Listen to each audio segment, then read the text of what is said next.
सुहाग रात के दिन मेरे पति कमरे की लाइट जलाते हैं और तेज तेज चिल्लाने लगते हैं।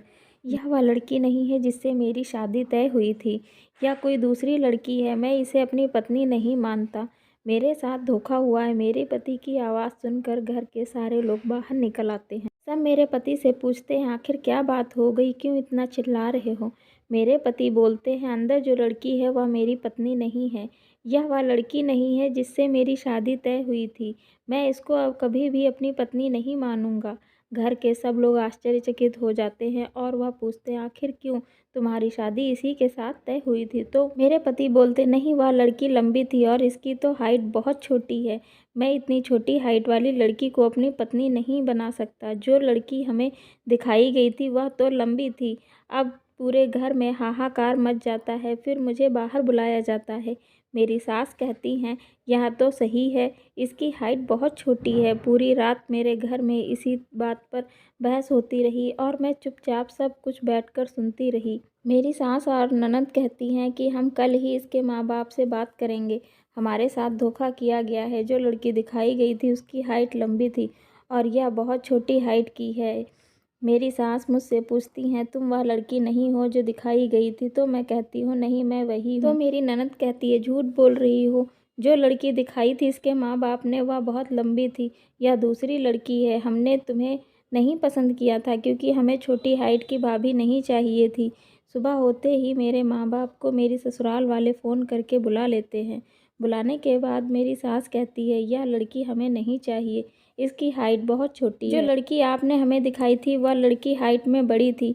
तो मेरे माता पिता कहते हैं, मेरे 2 ही लड़कियां हैं और यह मेरी बड़ी लड़की है। इसी का रिश्ता मुझे करना था। हमने आपको यही लड़की दिखाई थी और आपने इसे ही पसंद किया था। तो मेरी सास और ननद बहुत ही ज़्यादा गुस्से में मेरे माता पिता को बोलती हैं, आप लोग झूठ बोल रहे हैं। हम भला अपने लड़के के लिए छोटी हाइट की लड़की क्यों पसंद करते। हमें यह लड़की नहीं चाहिए, आप इसे ले जाओ। मेरे माता पिता बहुत ही ज़्यादा बेबस हो जाते हैं और वह बोलते हैं, आप यह क्या कह रही हैं, इनकी शादी हो चुकी है। अब मैं अगर अपनी बेटी को लेकर जाऊंगा तो दुनिया समाज क्या कहेगी। आपने खुद ही लड़की पसंद की थी, इसमें हमारी कोई गलती नहीं है। मैं कमरे में बैठी हुई यह सारी बातें सुन रही। तभी मेरे पति कमरे में आते हैं तो मैं उनसे कहती हूँ, आप लोगों को ज़रूर कोई गलतफहमी हुई है। मुझे ही दिखाया गया था और आप लोगों ने मुझे ही पसंद किया था। मेरे माता पिता कभी झूठ नहीं बोलते हैं।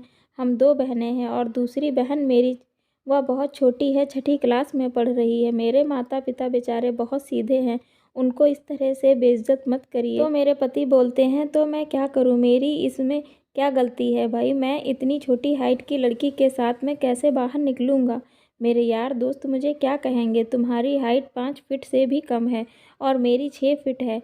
तुम खुद बताओ कितना अजीब महसूस होगा जब हम बाहर निकलेंगे। तो मैं उनसे कहती हूँ, कोई बात नहीं, मैं नहीं बाहर निकला करूँगी आपके साथ, लेकिन इस तरह से मेरे माँ बाप की इज्जत की धज्जियाँ मत उड़ाइए।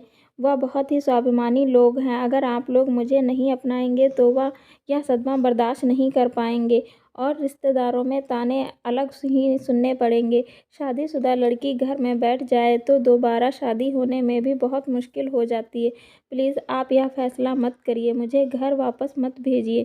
मैं आपकी लाइफ में कभी कोई इंटरफेयर नहीं करूँगी। आप अपनी ज़िंदगी अपनी मर्ज़ी से जी सकते हैं। बस मुझे इस रिश्ते में बंधे रहने दीजिए। मैं आपका यह एहसान पूरी ज़िंदगी नहीं भूलूँगी। मेरे बहुत प्रार्थना करने पर मेरे पति को मुझ पर थोड़ी सी दया आ गई और उन्होंने मेरी बात मान ली। मेरे माता पिता घर वापस चले गए। माता पिता तो मेरे वापस खुशी खुशी चले गए, लेकिन मेरी ज़िंदगी यहीं से दुखों में बदलती हुई नज़र आ रही थी। मैं अपने पति के साथ में रहती ज़रूर थी, लेकिन हमारे बीच पति पत्नी का कोई रिश्ता नहीं था।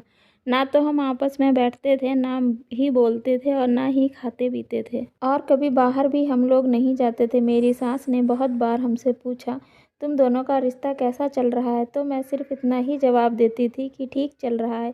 मेरे पति मुझे अपनी कोई भी बात नहीं शेयर करते थे और ना ही मेरे बारे में कुछ जानने की कोशिश करते थे। बस मुझे इस चीज़ की खुशी थी कि मेरे पति हमारे रिश्ते के बारे में घर वालों को कभी नहीं कुछ बताते थे, जिसकी वजह से मैं सास और ननद के ताने सुनने से बच जाती थी। हमारी शादी को धीरे धीरे 6 महीने बीत गए थे, लेकिन हमारे बीच अभी भी ज़्यादा बातचीत भी नहीं होती थी और इन 6 महीनों में मैं कभी भी मायके नहीं गई।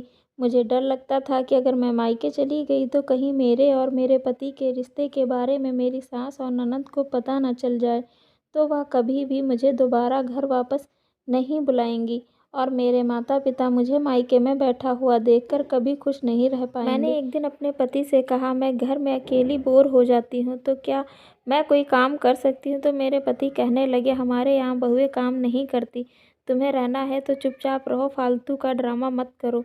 फिर मैंने डरते डरते एक और सवाल किया, मुझे सिलाई और पार्लर का काम आता है, क्या मैं घर में ही सिलाई और पार्लर का काम कर सकती हूँ? तो मेरे पति ने कहा, ठीक है, मैं मम्मी से पूछ कर तुम्हें बताता हूँ। मेरे दिल की धड़कनें बहुत तेज़ थी, मैं सिर्फ यही सुनना चाहती थी कि किसी तरह मेरी सास हाँ कर दे और भगवान ने मेरी सुन ली। मेरी सास ने घर में पार्लर और सिलाई करने के लिए हाँ कर दी।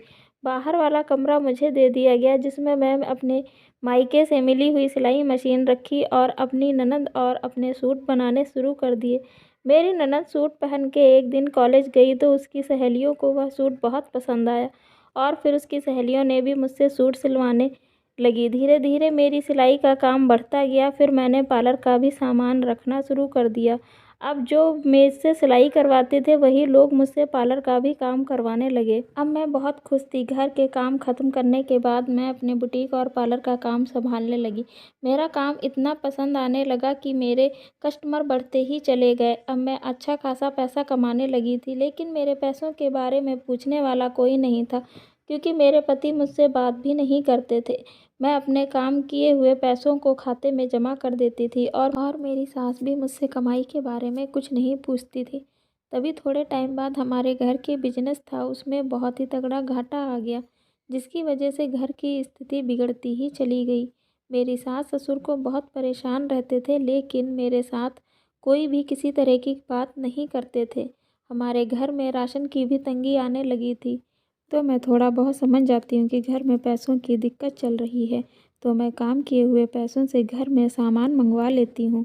जब मैं घर में राशन मंगवाती हूँ तब मेरी सास पहली बार मुझसे पूछती है कि यह सामान कहाँ से आया है, इसके लिए पैसे किसने दिए थे।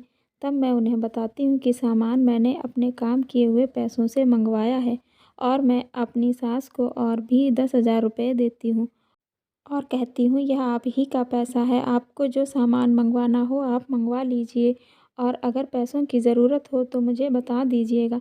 मेरी सास मेरी तरफ बहुत ही आश्चर्यचकित नज़रों से देखती है, लेकिन बोलती कुछ नहीं है और मैं अपने कमरे में चली जाती हूँ। उस मुश्किल की घड़ी में मेरे काम किए हुए पैसों से घर में बहुत सहारा हुआ। अब मेरी सास हर रिश्तेदारी हर जगह मेरी तारीफ़ करती थी। सभी रिश्तेदार मुझे अपने यहाँ शादी ब्याह में बुलाने लगे। अब मेरे पति के सामने भी सब लोग मेरी तारीफ़ करते थे। अब मेरे पति का भी नज़रिया मेरी तरफ बदलने लगा था। मुझे अपनी ज़िंदगी में खुशी की किरण नज़र आने लगी थी। जब मेरा पार्लर और बुटीक बहुत बड़ा हो गया था, मेरे ससुराल वाले भी मुझसे बहुत खुश थे और मेरी शादीशुदा ज़िंदगी में भी बहुत अच्छी चल रही थी। मेरे 2 बेटे हैं।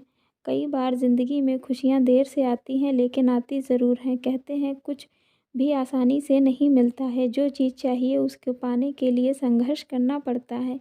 जब हम आंखें बंद करके भरोसा करके संघर्ष करते हैं तो उसका फल भी हमें बहुत अच्छा मिलता है।